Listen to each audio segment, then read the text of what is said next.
গণ অধিকার পরিষদের সাধারণ সম্পাদক মোহাম্মদ রাশেদ খান।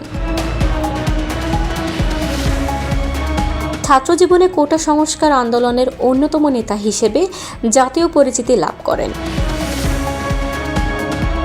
রাজপথে সক্রিয় ভূমিকার মধ্য দিয়ে তিনি রাজনীতির ধারায় প্রবেশ করেন। তার রাজনৈতিক বক্তব্যে আছে স্পষ্টতা আর সাহসিকতায় ফুটে ওঠে তরুণ প্রজন্মের প্রতিনিধিত্ব।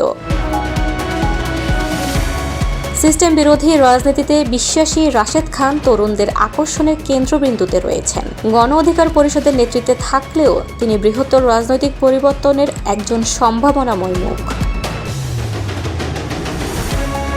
আগামী নির্বাচনে অংশগ্রহণ করলে তার পরিচিতি, রাজপথের অভিজ্ঞতা ও সাংগঠনিক দক্ষতা তাকে জাতীয় পর্যায়ে একটি গুরুত্বপূর্ণ ভূমিকায় নিয়ে যেতে পারে, বিশেষ করে বিকল্প রাজনৈতিক শক্তি চাওয়া মানুষের কাছে।